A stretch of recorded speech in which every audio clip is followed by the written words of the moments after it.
हम ऐसे हवा में क्यों तैर रहे हैं? हाँ देखो, हम हवा के ऊपर चल पा रहे हैं। देखो वहाँ भी मैं सोया हूँ और यहाँ हवा में तैर रहा हूँ। थोड़ी देर पहले मुझे बहुत ठंड लग रही थी, लेकिन अब ठंड नहीं लग रही। ये सब कैसे हुआ माँ? क्योंकि अब हम एक दूसरे संसार के वासी बन गए हैं। अब हमें ना ठंड लगेगी, ना भूख लगेगी, और ना कोई हमें कुछ कह पाएगा। हम जो चाहे वो कर सकते हैं। सच में हम जो चाहे वो कर सकते हैं? हाँ, हम सब कुछ कर सकते हैं। तो अब हम क्या करेंगे माँ? बदला लेंगे। बदला लेने के लिए हम इस जगत में आए हैं। इस जगत की शक्ति से ही हम उन्हें सजा देंगे जिन्होंने हमें कष्ट दिया है। चलो हम उस वैद्य के घर चलेंगे। वो एक लालची वैद्य है, उसे जीने का कोई अधिकार नहीं। उसी की वजह से मैंने एक एक करके सब कुछ खो दिया, इसलिए सबसे पहले मैं उसे सजा दूंगी। ठीक है माँ, चलो, हम और जरा भी देर नहीं करना चाहते। वैद्य के घर पर चारों ओर घना कोहरा है। अरे ये क्या हो रहा है, समझ नहीं आ रहा। अभी तक तो सब ठीक था, अचानक चारों तरफ इतना कोहरा कहाँ से आ गया? ऐसा लग रहा है जैसे मैं इस कोहरे में खो ही जाऊंगा। हाँ, खो तो जाएगा। तुझे खोने के लिए ही हम वापस आए हैं। वहाँ खड़ा होकर कौन बातें कर रहा है? कौन बातें कर रहा है? हिम्मत है तो सामने आ, सामने आ।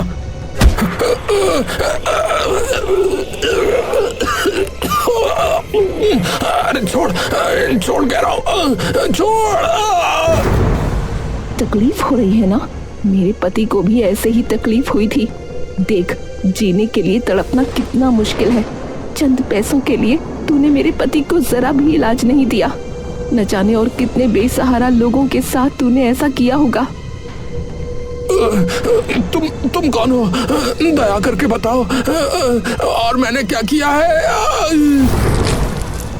मैं कौन हूँ ये तू वक्त आने पर अपने आप जान जाएगा। आज के लिए तुझे छोड़ रही हूँ, लेकिन अगर दोबारा किसी बेसहारा इंसान को पैसों के लिए इलाज से वंचित किया तो वही तेरा आखिरी दिन होगा। नहीं, अरे मैं अब ऐसा कभी नहीं करूंगा। मैं समझ गया कि तुम कौन हो, और मैंने अपनी गलती भी समझ ली है। मैं अब कभी किसी के साथ ऐसा नहीं करूंगा। तुम मुझे माफ कर दो।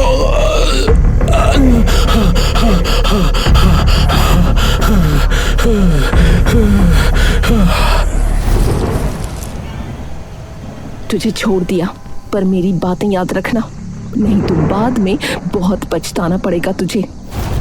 उस मुखिया की वजह से आज मेरा ये हाल हुआ। मिली नयन, चलो अब उस मुखिया के पास चलेंगे।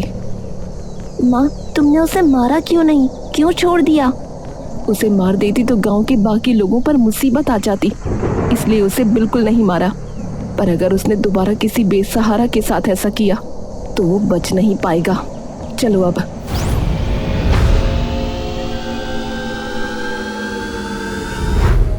इसका मतलब गांव के उस पूरे परिवार के मरने के पीछे मैं अकेला जिम्मेदार नहीं हूँ, मुखिया भी जिम्मेदार है।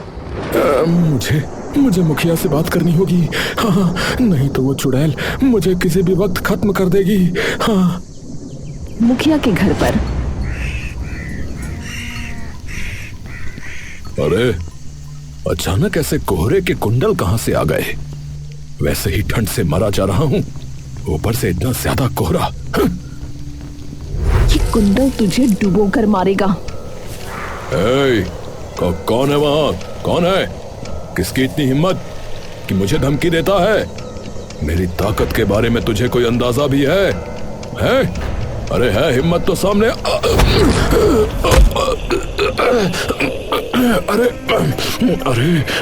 अरे फिर छोड़, गला छोड़।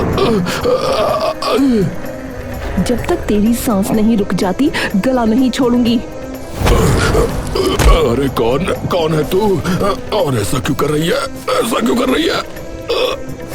अब मुझे पहचान नहीं पा रहा? चंद पैसों के लिए तू मेरा घर तोड़ कर ले आया था। हम में से कोई भी नहीं बच पाया, तुझे भी मैं जीने नहीं दूंगी। अरे मुझसे गलती हो गई।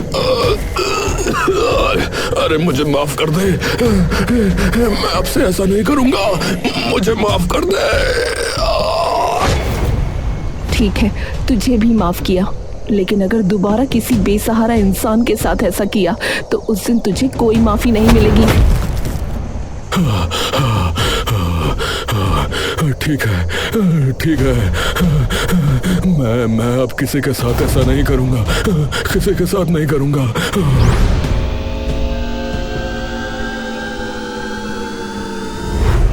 माँ, अब हम क्या करेंगे? कहाँ रहेंगे हम? क्यों? हमारे घर पर रहेंगे। तुम्हारे पिता का घर है, हम वहीं रहेंगे। ठीक है माँ, चलो हम अपने घर के बड़े पेड़ पर रहेंगे।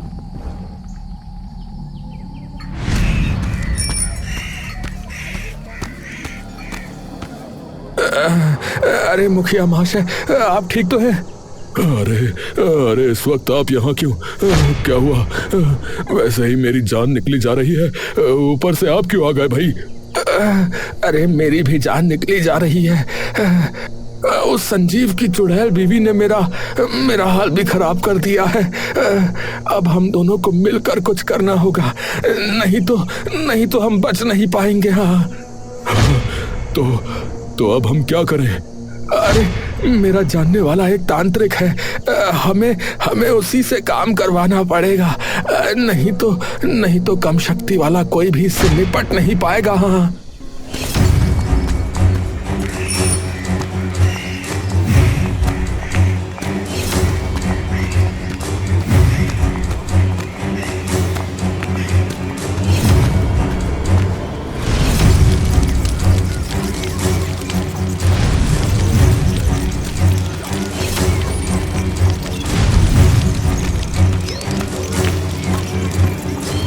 बोलो, क्यों आए हो तुम मेरे पास?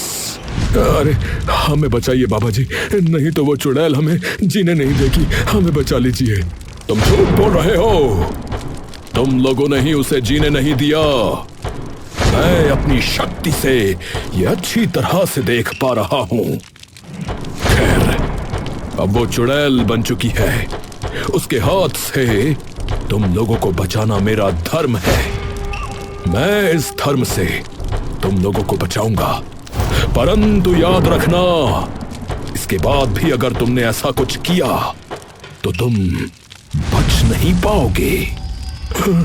हम वादा करते हैं कि जो भी गलती हमने की है, जो भी भूल हुई है, वो अब कभी नहीं करेंगे।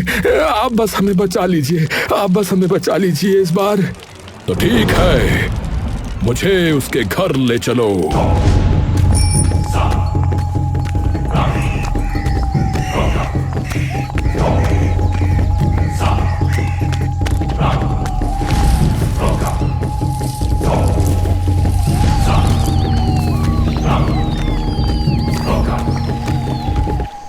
माँ, वो देखो, वो दोनों शैतान किसी को साथ लेकर इधर आ रहे हैं।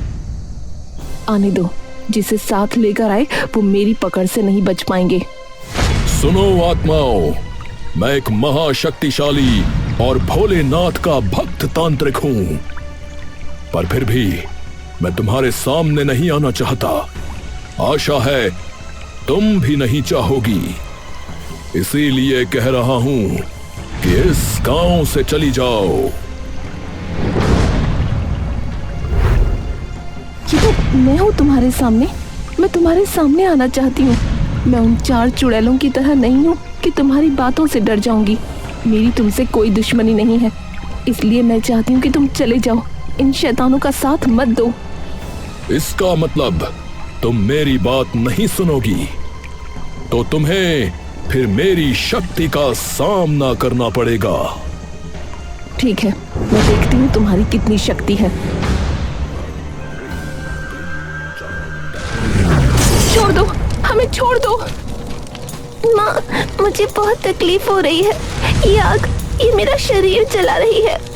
मुझे भी बहुत तकलीफ हो रही है माँ, मैं और सहन नहीं कर सकता। मेरे बच्चों को तकलीफ मत दो, उन्होंने बहुत तकलीफ पाई है, और तकलीफ मत दो। ठीक है, मैं नहीं दूंगा, परंतु तुम लोगों को ये गांव छोड़कर जाना होगा। ठीक है, वही करेंगे, बस हमें और कोई नुकसान मत पहुंचाना।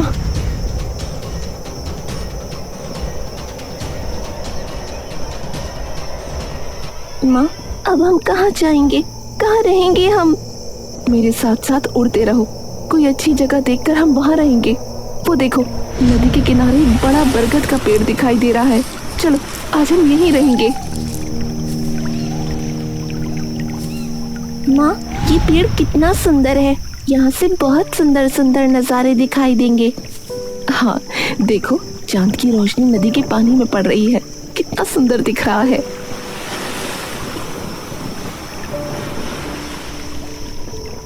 आज अगर तुम्हारे पापा भी हमारे साथ होते तो कितना अच्छा होता। और मन खराब मत करो माँ, नदी का सुंदर नज़ारा देखो।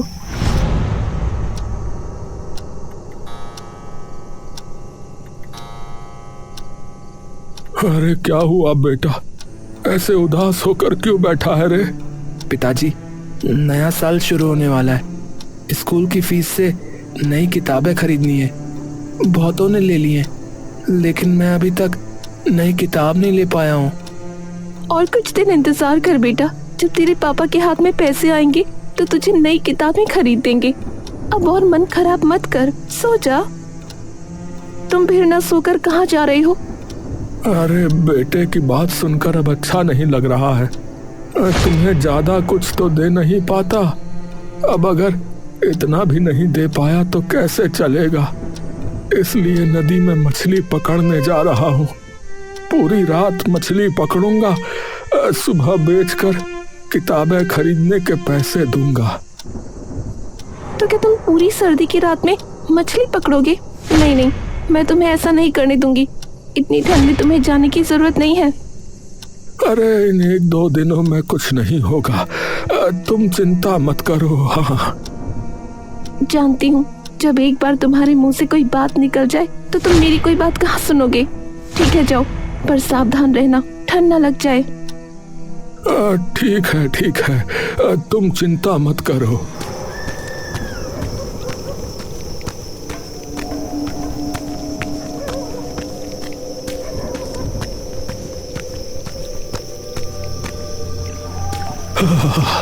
अरे भाई वाह वाह, कितना सुंदर चांद निकला है। चांद की रोशनी में बहुत अच्छे से मछली पकड़ पाऊंगा। हाँ।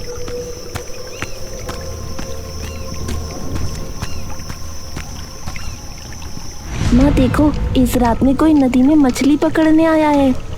ये भी शायद तुम्हारे पिता की तरह अपनी बीवी की बात न सुनकर सर्दी की रात में मछली पकड़ने आया है। कोई भी बीवी अपने पति को ठंड में काम पर नहीं भेजेगी। जो कष्ट मैंने भोगा है, इस आदमी की बीवी को वो कष्ट नहीं सहने दूंगी। जाकर इसे डरा कर यहाँ से भगा दूंगी।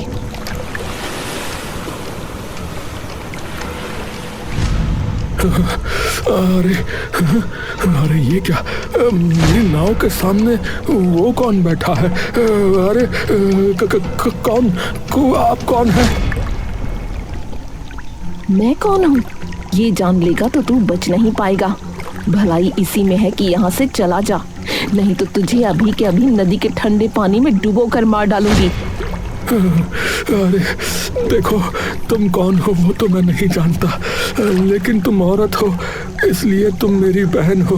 दया करके मुझे कोई नुकसान मत पहुंचाओ।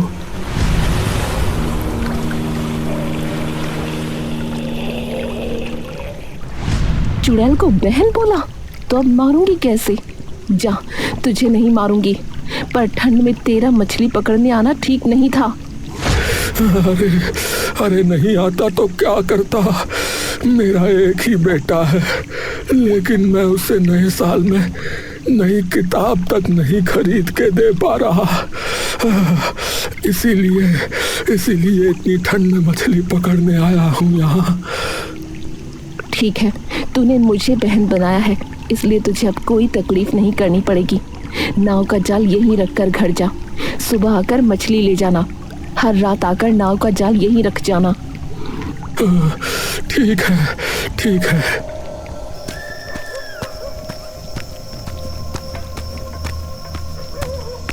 अभी थोड़ी देर पहले कहा था पूरी रात मछली पकड़ूंगा, और अभी वापस आ गए। अरे वही तो चाहता था, लेकिन देखो ना क्या हुआ। क्या हुआ? क्या कह रहे हो? ऐसी बात तो कभी नहीं सुनी। वो तो मैंने भी नहीं सुनी। अब सो जाओ, सुबह उठकर देखा जाएगा कि क्या होता है।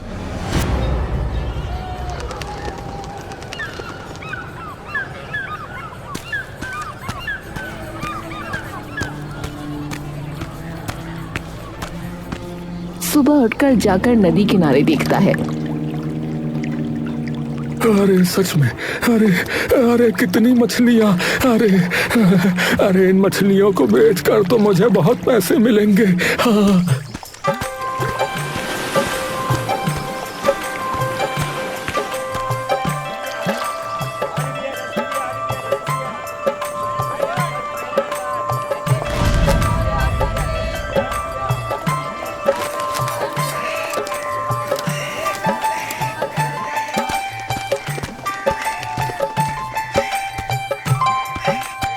अरे राजू, राजू बेटा, ये देख, मैं तेरे लिए नई किताबें और नए कपड़े भी लेके आया हूँ बेटा। अरे वाह पिताजी, अरे वाह, मैं तो बहुत खुश हूँ आज। अरे भगवान, ये देखो कितना सारा राशन लेकर आया हूँ, और ये पैसे भी रखो। बहुत सारी मछलियाँ बेची है मैंने आज। हाँ, ऊपर वाले ने हम पर रहमत बरसाई है। इसी तरह रोज रमन रात को जाल और नाव रखाता और अगली सुबह आकर मछली ले जाता। अरे क्या हुआ? आज नाव में कोई मछली क्यों नहीं है? चुड़ैल बहन को क्या हो गया? आज रात आकर खबर लेनी पड़ेगी।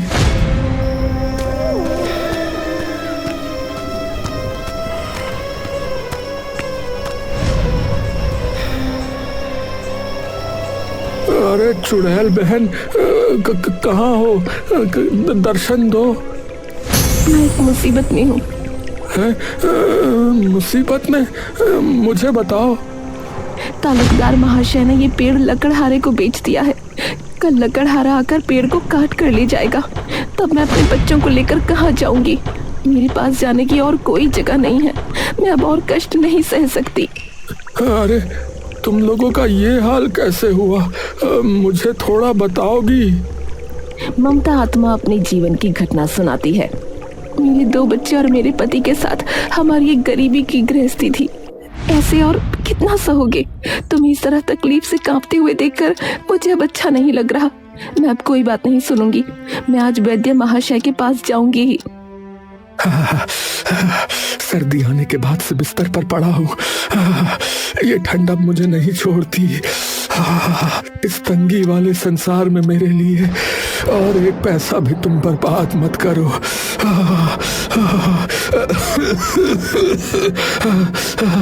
तुम मेरे बच्चों का ध्यान रखना। पिछली बार कहा था कि इस सर्दी की सुबह में तुम्हें खेत में काम करने नहीं जाना पड़ेगा, थोड़ी देर से जाना। तुमने मेरी कोई बात नहीं सुनी और आज तुम्हारी ये हालत है। अगर तुम्हें कुछ हो गया तो मैं कैसे रहूंगी? तुम मुझे रोको मत, मैं वैद्य के पास जा रही हूँ। मिली, नयन, तुम लोग अपने पापा का थोड़ा ख्याल रखना। मैं जाकर वैद्य महाशय को बुला लाती हूँ। ठीक है माँ, तुम कोई चिंता मत करो। मैं और मिली पापा का ख्याल रख लेंगे। तुम जल्दी जाकर वैद्य महाशय को बुला लाओ।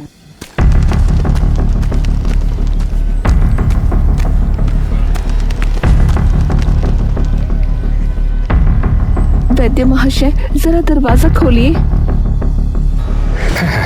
अरे सर्दी की सुबह में फिर कौन आ गया? अच्छा नहीं लगता। वैद्य होकर भी जैसे मेरे गले में फांसी पड़ गई है। जिसका जब मन करता है तब चला आता है। आ रहा हूँ बेटा, आ रहा हूँ, रुको। अरे मेरा दरवाजा तोड़ मत देना भाई। हैं?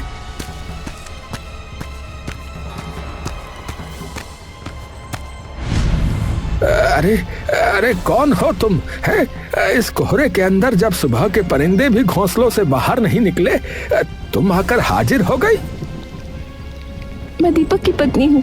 मेरे पति बहुत बीमार हैं। सर्दी की शुरुआत से ही वो खेत में काम करते थे। बार बार मना करने पर भी उन्होंने मेरी कोई बात नहीं सुनी। कुछ ही दिनों में उन्हें सर्दी खांसी हो गई है। अब वो मौत से लड़ रही हैं। मैं पहले ही आपके पास आना चाहती थी, लेकिन उन्होंने ठीक हो जाएगा कहकर मुझे आने नहीं दिया। अब उनकी हालत बहुत खराब है। दया करके आप मेरे साथ चलिए, मेरे पति को बचाइए, मेरे छोटे छोटे बच्चे हैं। अरे नहीं नहीं, मैं इस सुबह कहीं नहीं जा सकता। हाँ, कितनी सर्दी है। ऐसी बात मत कहिए वैद्य जी, बहुत उम्मीद लेकर आपके पास आई हूँ। मेरे छोटे छोटे बच्चे हैं, उनके बारे में सोचकर ही आप मेरे साथ चलिए। देखो बेटा, इस सर्दी में जाने की मेरी कोई इच्छा नहीं है, समझी। तुम इतना जोर दे रही हो तो मैं जाता हूँ, लेकिन पहले मुझे 500 रुपए दो, फिर ही मैं जाऊंगा। हाँ, अभी मेरे पास इतने पैसे नहीं हैं वैद्य महाशय, मैं आपको बाद में दे दूंगी ना। आप दया करिए मेरे साथ चलिए। अरे नहीं नहीं, मैं ये भी नहीं कर सकता। तुम जाकर पहले पैसे लेकर आओ, तब मैं जाऊंगा, नहीं तो मैं नहीं जा पाऊंगा। और सुनो, सुबह सुबह मुझे और परेशान मत करो। हाँ,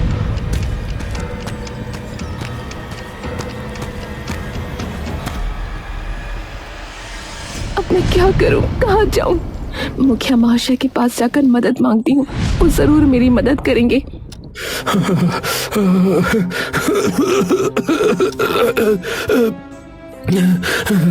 अरे मिली, अरे नयन, मैंने तुम्हारी माँ को कितना कहा था कि वो ना जाए।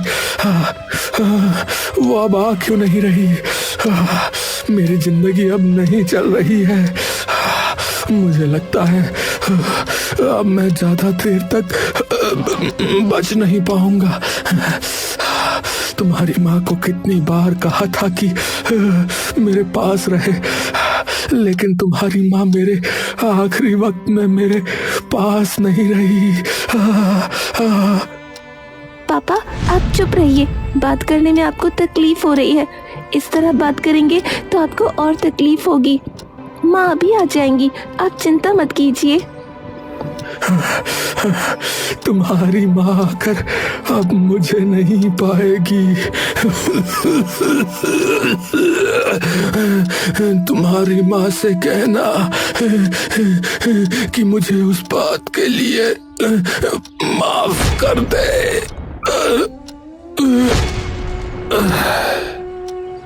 ऐसा मत बोलो पापा, माँ भी वैद्य महाशय को लेकर चली आएंगी।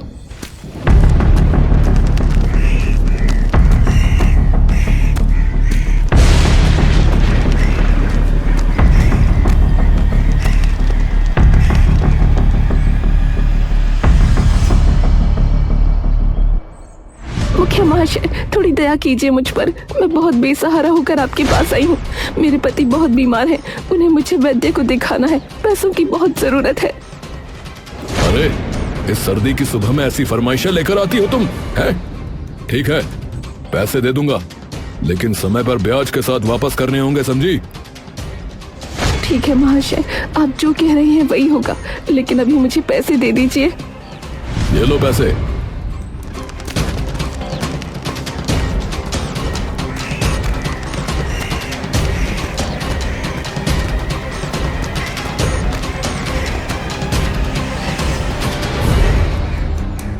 वैद्य जी, ये लीजिए आपके पैसे, अब दया करके जल्दी चलिए। ठीक है, चलो।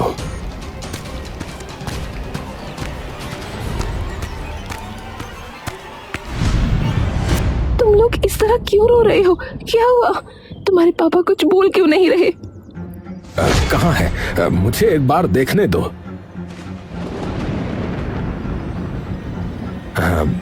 लगता है तुम लोगों ने बहुत देर कर दी है। ये अब जीवित नहीं है। ये क्या सर्वनाश हो गया मेरा, इस तरह हमें छोड़कर चले गए तुम। कितनी बार कहा था इस सर्दी में रोज इस तरह काम पर मत जाया करो, तुमने मेरी कोई बात नहीं सुनी और अब तुम हमें छोड़कर इस तरह चले गए।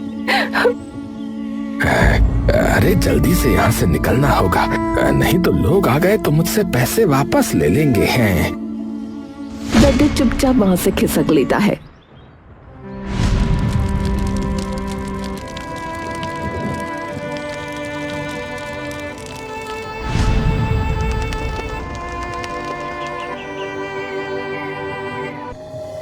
इतनी पहले आकर पैसे ले गई थी।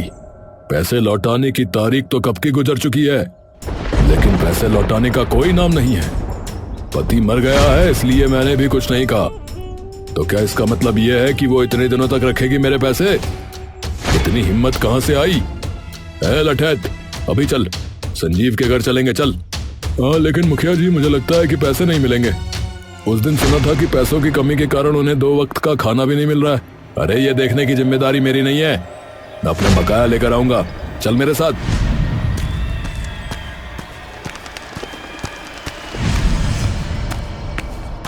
माँ, तुम इतनी चिंता क्यों कर रही हो? कब से चुपचाप बैठी हो, कुछ बोल ही नहीं रही हो। जो कुछ था उसी से इतने दिन गुजारा चलाया, लेकिन अब क्या करूं, कुछ समझ नहीं आ रहा। तुम दोनों भाई बहन छोटे हो, कितने दिन बिना खाए इस कष्ट को सहोगे? मैं क्या करूं, कुछ समझ में नहीं आ रहा। चिंता मत करो माँ, कोई ना कोई इंतजाम जरूर हो जाएगा और मैं भी कोई काम करने की कोशिश करूँगा। तुम इतने छोटे हो। छोटा हूँ तो क्या हुआ, देखना मैं बड़ा होकर तुम्हें कोई तकलीफ नहीं होने दूंगा, तुम्हारे सारे कष्ट दूर कर दूंगा, एक सुंदर घर बनाऊंगा।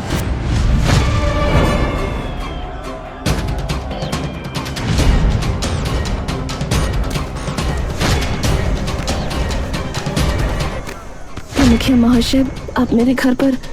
अरे मैं आया तो तुम्हें खुशी नहीं हुई क्या? क्या सोचा था कि मुझसे पैसे लेकर लौटाओगी नहीं और मैं भूल जाऊंगा? इतना आसान नहीं है, मैं अपने पैसों को कभी नहीं भूलता, समझी? नहीं मुखिया महाशय, ऐसी कोई बात नहीं है। असल में मैं अभी तक आपके पैसे जुटा नहीं पाई हूँ, इसलिए शर्म के मारे गई नहीं थी। मेरे लिए दोनों छोटे बच्चों के मुंह में खाना डालना भी मुश्किल हो रहा है। मैं पैसे जुटाते ही आपको दे दूंगी, आप दया करके और कुछ दिन का समय दे दीजिए मुझे। बहुत समय दे दिया है, अब और नहीं दे पाऊंगा। लेकिन अगर तुम्हें समय लेना है और बच्चों के मुंह में खाना डालना है तो अपने पति का ये घर मुझे दे दो, मैं तुम्हें पैसे दे दूंगा। ये किसी भी तरह संभव नहीं है, मैं अपने पति का घर जमीन किसी को नहीं दे सकती। अच्छे से बोला लेकिन बात नहीं सुनी। ए लठैत, पैसों के बदले इसका ये घर तोड़ कर ले चल। दया करके ऐसा मत कीजिए, इस सर्दी में बस यही एक आसरा है हमारा। बच्चों को लेकर हमें थोड़ा जीने दीजिए।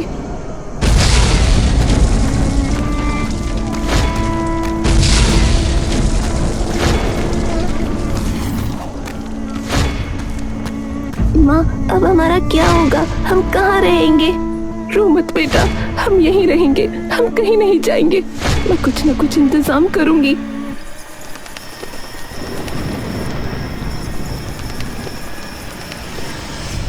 माँ, आज कितने दिन हो गए हम इस ठंड में दिन रात गुजार रहे हैं, तुम तो कोई इंतजाम नहीं कर पाई। इस ठंड में दिन रात रहने से हम सबको भी पापा की तरह ठंड लग गई है, तुम तो सबसे ज्यादा बीमार हो गई हो माँ। मुझे माफ कर देना, मैं तुम लोगों के लिए कुछ नहीं कर पाई। शायद हम भी तुम्हारे पापा के पास चले जाएंगे।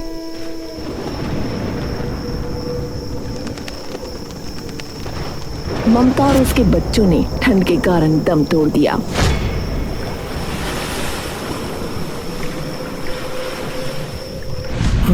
मैं सब इंतजाम करूंगा तुम लोगों के लिए, कोई चिंता मत करो तुम लोग, मैं आता हूँ।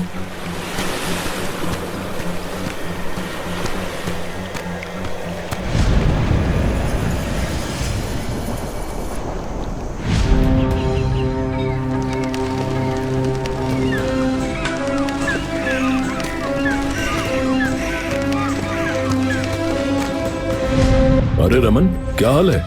कल ही तुम्हारी बात कर रहा था। तालुकदार महाशय, मुझे आपसे कुछ बात करनी थी। हाँ बोलो, क्या कहना है, बोलो। आपने जो पेड़ बेचा है, उस पेड़ पर एक बेसहारा चुड़ैल और उसके बच्चे रहते हैं। वो पेड़ किसी भी तरह से काटा नहीं जाएगा, उस पेड़ के पैसे लौटा दीजिए आप। अरे लेकिन मैंने एक जरूरत के लिए वो पेड़ बेचा था, वो पैसा भी मेरा खर्च हो चुका है अब तो। अरे तो ठीक है, ये मुझसे ले लीजिए पैसे, उस लकड़हारे को पर पैसे वापस कर दीजिए और आज से वो पेड़ मेरा है। मैंने समझिए कि वो पेड़ खरीद लिया। अच्छा चलो ठीक है भाई।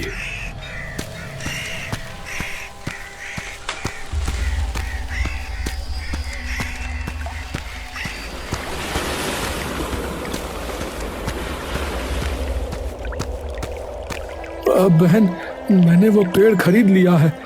तुम अब निश्चिंत होकर उस पेड़ पर रह सकती हो, ठीक है? तुमने मेरे भाई का काम किया है, मेरे मन को शांति मिली है, मेरे जीवन से अब मुक्ति पाने की इच्छा हुई है। मैंने उसका भी इंतजाम कर लिया है। तुम लोगों की आत्मा की शांति के लिए पूरा क्रियाक्रम का कार्यक्रम कल ही होगा। तुम्हारी आत्मा जो है वो शांति पाएगी और तुम सब मुक्त हो जाओगे।